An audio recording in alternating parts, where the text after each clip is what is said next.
Now, we came in here today and you said, are you enjoying the contrast? Are you appreciating the contrast? And I said, yes, very.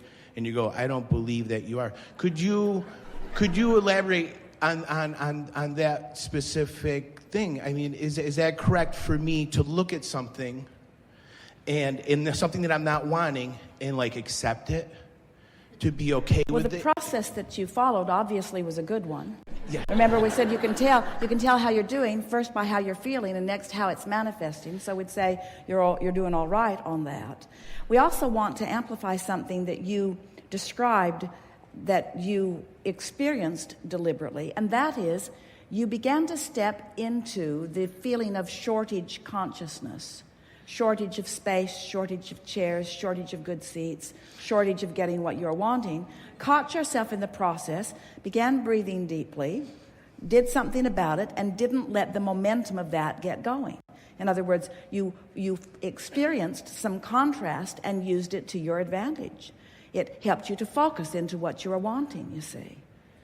And the reason that we were eager to have a conversation with you about this is because we know that when sometimes what our physical friends think that we're saying is you want to avoid contrast or you want to avoid any negative emotion, as if you're doing something wrong when you find it, when what we're really saying is contrast is part of the variety. It's all part of, Jerry always said, we're just molded into place. We're just molded into place. So you had an opportunity when your form was missing and when the line was long to allow some momentum to go in the direction that would have taken you to a seat not as pleasant and held you in a vibrational attitude that would have kept you from lighting up for us so that we did not find you. But you didn't do that. You molded it into place. You recognized from the anxiety or the frustration that you were feeling that you were beginning to introduce some contradiction into a vibration that had been clearer. Undoubtedly, you were thinking to yourself, wait a minute, how did this happen? I got up early, I had very clear intentions, what went wrong? And that's what sometimes people feel is Esther sometimes will say, I don't believe I ever really had a negative thought about that. And we say not specifically, but in general, there must be something that is going on.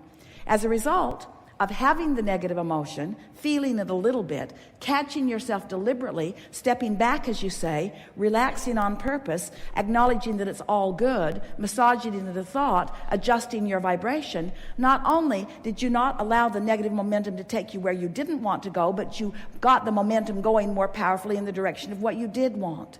And so sometimes manifestations take a little while to unfold. There's not instant manifestation here. You didn't chill out and suddenly disappear from out there and show up in the hot seat. We didn't come out and find you here. What are you doing here? I don't know. I was out there a minute ago feeling bad, then I got feeling good, and poof, here I am. Didn't happen like that. It happened in a logical, sequential way. It happened with the buffer of time in the way that things always happen, you see. So what you are demonstrating here for us, if we were standing in your physical shoes, is exactly the way that we would live life. We would not be holding ourselves to unrealistic standards of always only spewing sunshine and light. We would acknowledge that there are things that we want and there are things that we don't want, but we would be leaning really in the direction of what is wanted. And as you just did, we would be for sure making the best that we could make of every situation. We would never amplify something unwanted and deliberately increase the momentum in the direction of unwanted. Okay. So there's a process. So I would say right, or it was okay for feeling that negative emotion, but it would have been ill of me. It would have been negative or detrimental to my experience, to my individual experience, if I would have fed into those habitual negative feelings, like my sense of entitlement. But you didn't do it. And right. You didn't do it. You've come past that. It is not likely that you will go there again. No. We've always had fun. So you have sensors in your fingers to keep you from burning yourself on the hot stove. Ow.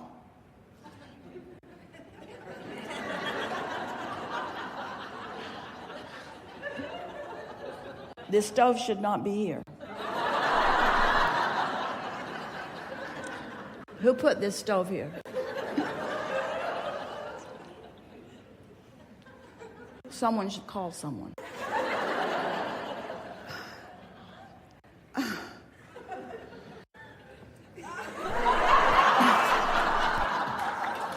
In other words, that's ridiculous. If the stove is hot, if the stove is hot, you know it immediately. You pull away from it. But negative emotions, you're not so sure about because they're justified. Mm-hmm. They're justified. Right. But you knew what to do, and you played it exactly right. Right. And you said if you were in my shoes, you would not stand around as some beacon of joyous light. But we would do that as much as we can, but we wouldn't hold ourselves to the unrealistic standard of never allowing ourselves to experience contrast or to experience choice. Right. So you in your process, your deliberate, creative law of creation process, that if I intend something, and I allow it to be, it has to be, it must be. Then, but in the allowing part, it is through my joy. It is through my intentional. Let's just yes. But let's talk about some words here. We're at the end of the timing. We can give this to you quickly. Okay. So let's say that you desire something, but you doubt it. Well, there's no blending in that. In other words, I don't doubt it. Stay with us just a little bit. This isn't specifically pointing at you. We're just wanting to show you some things about some words or concepts that are behind the words. So you want something, but that you doubt it. When you use the word intend is a blending word with desire. Mm-hmm. When you intend something, the word determined, when you are decided about something, when you're determined about something, it's like you're just not allowing yourself the contradictory thought. So that's really what we're talking about. It's not demanding of the universe that it give you what it feels like it's not giving you, but it's an intention that you practice yourself into being. In other words, you know people who want things, they say they want them, but they don't show any real oomph about it. They don't show any real determination about it. And you know those who, when they say that something is going to happen, it's going to happen. You can just feel them molding the energy with the power of their mind, you see.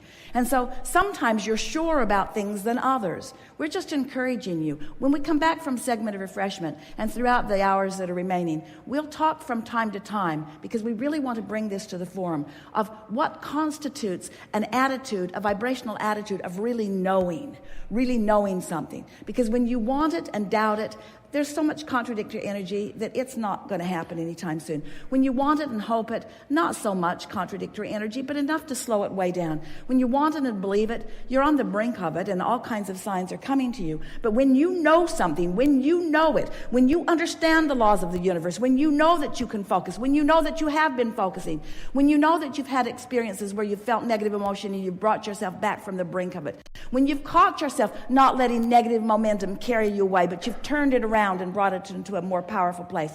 In time, you will begin to feel invincible because you will know that you have a cooperative universe and laws of attraction that is always consistent, and that your singular intent is just to focus yourself into a vibrational attitude that feels good. And the truth of it is, the fact of it is, the all that it is that you cannot feel good if you have introduced contradictory vibration to something that matters to you. So ponder for a little bit the idea of determination and intention, and within that you will discover right on the tail of that what real knowing is. It's a good time for a segment of refreshment. Thank you. I've heard people and read in books about your heart opening, and I don't mean just in a way of like feeling kindness or something like that, but what is the experience really of your heart truly opening? Well, since the emotion that you feel is your indicator of your allowing or not allowing of your true connection, then we have to believe that what is really meant by that is just a full connection with who you really are. It's getting the resistance out of the way to allow the path to that enlightenment, alignment, connection. And is it distinct? Do you know it when you're well, right you know, there? It's an interesting thing because contrast, if you have not been allowing your heart to sing for a while, then it's not likely that you're going to do it all of a sudden. Mm-hmm. Because we talk recently, it's an analogy we've used from time to time, that if a train is going 100 miles an hour in this direction, it's not all of a sudden going to go 100 miles an hour in this direction. It's going to slow and then pick up momentum again. And the same is usually true of the thoughts that you have and the vibrational response, the emotional response to those vibrations. You usually don't just all of a sudden turn it around. It would certainly, a feeling of exhilaration would certainly be amplified if you could all of a sudden release resistance, and that really is what it will be when you experience what you call that death experience, where you reemerge into non-physical and in one fell swoop release all resistance and allow your vibration to raise. But while you are here in these physical bodies, it is a gradual thing. And so we think that what you're describing in that really intense knowing of it would not come from contrast, like when you're really, really hungry, it feels really good to eat. Not like that, but when you allow yourself to be reaching in the direction of what feels better, and then you allow more and more momentum to gather until that just becomes your habit of beingness. Because when you allow yourself to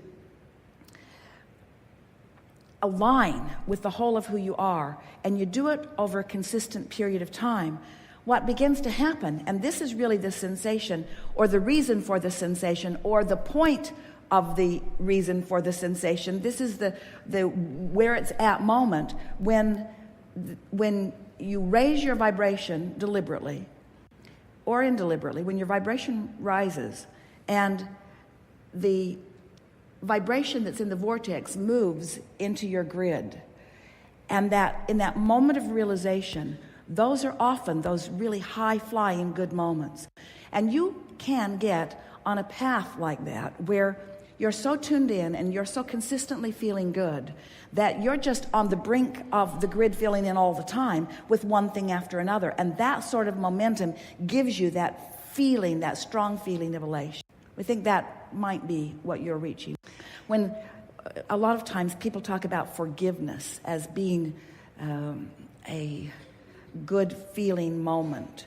And we say what forgiveness is the releasing of the resistance, because you were holding yourself apart from who you really are by pushing against whatever it was. And when you cease to do that, and you open that valve between who you are and who you really are, that sensation of energy flowing is really a delicious feeling. And in fact, that's why you came into this environment. It's one of the things that you're most looking forward to, is exploring contrast and knowing what you want and recognizing that you're not in alignment with it, and then deliberately doing something about coming into alignment with it so that the energy can begin moving and the manifestations can be happening. We think the perfect life experience is one where there's a little contrast and therefore a little definition and therefore a little recognition that you've expanded to something that you're not allowing, and then a little deliberate application of thinking thoughts, and then a deliberate acknowledgement that you're feeling better, and then a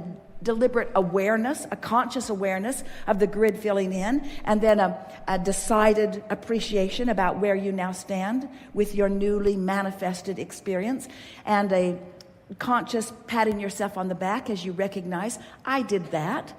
I launched it. I wasn't lined up with it. Then I got lined up with it. Then it actualized, and then I recognized it, and now I've received the manifestation of it. And now, blessing of all blessings, I stand in a new place of even more potential for contrast, for even more deliberate detail in what I create.